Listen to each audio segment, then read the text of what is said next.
खबर हरियाणा के भिवानी जिले से है। बता दें कि जिस प्रकार से देश के अंदर कोरोना के केस दिन प्रतिदिन बढ़ रहे हैं, इससे बचने के लिए भी कुछ सावधानियां बरतनी आवश्यक है। इसी एवज में सामान्य अस्पताल भिवानी में कार्यरत senior medical officer Yatin Gupta ji से जानते हैं कि किस प्रकार से आने वाली संभावित लहर से बचा जा सकता है, वह क्या क्या सावधानियां बरतनी चाहिए। ऐसा है, हिंदुस्तान में या हम हरियाणा की बात करें तो गुड़गांव में या जो एनसीआर के अंदर केसेस थोड़े से पहले से बढ़ रहे हैं। अब ये तीसरी लहर का अंत है या ये चौथी लहर है, इसके बारे में अभी किसी प्रकार की आधिकारिक पुष्टि नहीं की गई। कोई भी लहर नहीं आती है तो वो नए वेरिएंट लेके आती है। अभी ऐसा कोई नया वेरिएंट देखने सुनने में नहीं आया है। फिर भी आम जन के लिए कोविड एप्रोप्रिएट बिहेवियर से बढ़िया कोई चीज़ नहीं है। जिस तरह की हम देख रहे हैं कि समाज में अब लोगों ने मास्क लगाना बंद कर दिया है, सोशल डिस्टेंसिंग ख़त्म हो गई है। इन चीज़ों का कोरोना की कोई भी लहर आएगी उस पर लोगों की स्वास्थ्य पे विपरीत असर पड़ेगा। आपने मास्क लगाना है। मास्क सिर्फ कोरोना से नहीं बचाता, मास्क आपको कई तरह की बीमारियों से बचाता है, जो कि आपको लोगों के हवा से या किसी के छींकने से या किसी भी प्रकार से वो आपको मिलता है। तो अगर मास्क लगाते हैं तो आप ये सिर्फ ना सोचिए कि आप सिर्फ कोरोना से बचाव हो रहा है, आपकी और ऐसी कई बीमारियों से बचाव हो रहा है जिसका कि आपको पता भी नहीं है। तो अगर मास्क लगाते हैं, सोशल डिस्टेंसिंग करते हैं, जब भी आप बाहर से घर जाएं आप अपना हाथ धोएं, उसके बाद ही आप घर के अंदर एंटर करें।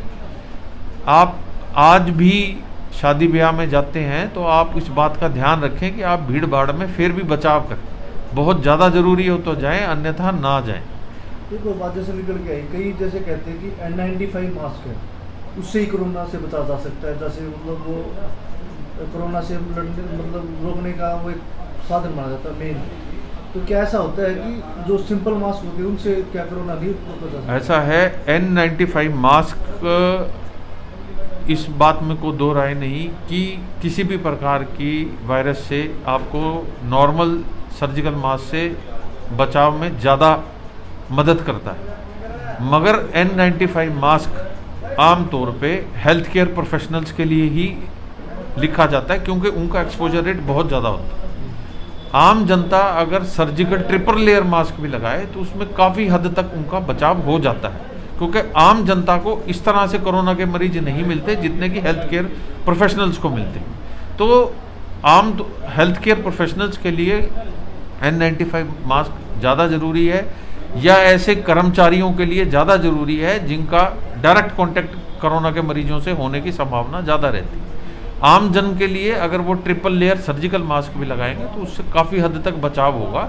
और अगर आप कपड़े का मास्क भी लगाते हैं, जो कि सर्जिकल मास्क की तरह ही बनाया जाता है ट्रिपल लेयर के अंदर, आप उसको रोज़ लगाएं, रोज़ धोएं और अगले दिन फिर लगा लें, तो उससे आपको काफ़ी हद तक बचाव रहेगा। भिवानी की बात करें तो कितने पेशेंट अभी मतलब सामने आ रहे हैं? ऐसा है, भिवानी के जो भी आंकड़े हैं अभी तक बहुत ज़्यादा कोई ऐसे मरीज नहीं आए हैं, मगर क्योंकि ये एनसीआर रीजन में भिवानी आता है तो इसके लिए जो भी हमारे को अभी तक पत्राचार सिविल सर्जन महोदय की तरफ से मिले हैं, उससे ये प्रतीत हो रहा है कि सरकार द्वारा एनसीआर रीजन के अंदर अलर्ट कर रखा है कि भी हम आगे आने वाली किसी भी इस तरह की प्रॉब्लम से बचाव हेतु जो भी कोविड एप्रोप्रिएट बिहेवियर है उसको हम जल्दी से जल्दी क्या कहते हैं अपना लें।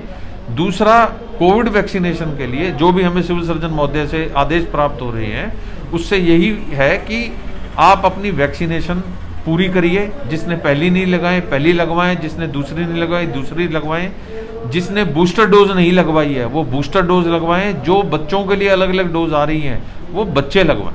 तो इससे आप काफ़ी हद तक Covid appropriate behaviour plus vaccination से आप काफ़ी हद तक किसी भी प्रकार की वेव आती है उससे आप काफ़ी हद तक बचाव कर पाएंगे। जैसे कई बार देखने को मिलता है जिसने पहली डोज ले ली तो दूसरी डोज वो लगवा नहीं रहा, 2-3 महीने 3 महीने 4 महीने हो जाते हैं, तो क्या उसको दूसरी डोज लेनी चाहिए या किस तरीके से उसको डोज 3-4 महीने बाद भी ले सकता है डोज उसको? डोज आप जब भी आप आपने छोड़ दी है, वो छोड़ने का कारण ये है क्योंकि जैसे ही कोरोना की लहर ढीली हो जाती है, लोग भी ढीले हो जाते हैं।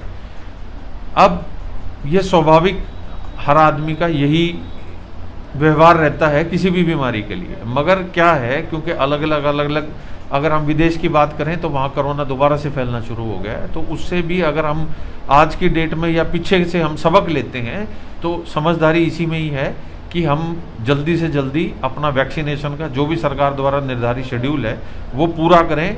सरकार द्वारा सारी की सारी जितनी भी वैक्सीनेशन है सारी गवर्नमेंट सेंटर्स पे मुफ्त उपलब्ध कराई जा रही हैं। इससे बेहतरीन आपको बार बार सरकार द्वारा आह्वान किया जा रहा है कि आप कोविड अप्रोप्रिएट बिहेवियर का अपनाएं और साथ में वैक्सीनेशन का पूरा कोर्स लें।